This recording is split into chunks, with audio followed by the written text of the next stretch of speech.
sobre o toque. O que você gostaria de saber sobre o toque? É importante que as perguntas sejam um pouco mais específicas, né? Mas, enfim, deixa eu pensando assim, né, sobre o toque.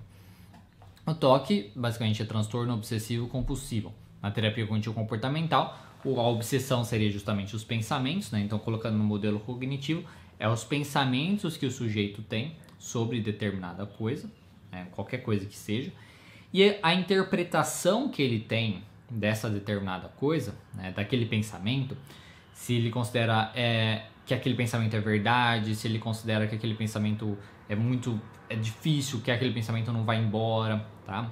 Então, o que ele pensa, vamos supor, que ele pensar, minha mãe vai morrer. Se eu não fizer isso, minha mãe vai morrer.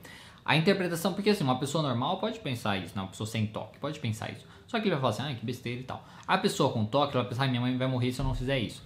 Aí ela vai simplesmente falar assim, meu Deus, isso é verdade. Então ele interpreta aquele pensamento, aquela obsessão como verdadeira. E aí ele interpreta também que ele precisa ter o comportamento que ele imaginou, que é a compulsão no caso, para que aquilo não aconteça. E aí ele vai ter a compulsão na cabeça dele, né? Seja uma compulsão aí mental, seja uma compulsão de comportamento e tal, para fazer com que aquilo não aconteça. E aí não acontece, porque não vai acontecer mesmo, né? Não tem nada a ver a ligação, né, daquela coisa específica, tipo, mexer o controle remoto e minha mãe morrer, né?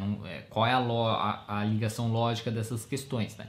Então não vai acontecer. Aí na cabeça dele é porque ele fez aquilo. Quando ele fez isso, então, e não aconteceu nada, aí prova pra ele que ele estava certo ou que ele precisa continuar fazendo isso, né? Porque vai que, né?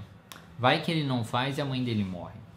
Então, isso aí a pessoa acaba se mantendo no toque. No tratamento disso, a gente vai trabalhar então justamente com essas obsessões, com as interpretações que o sujeito tem dessas obsessões e com os comportamentos dele, tentando evitar que ele tenha esse comportamento e mostrando que é um exagero e coisas nesse sentido. Então, de uma maneira básica, assim, é isso que eu poderia falar sobre o toque, que não teve uma pergunta bem específica.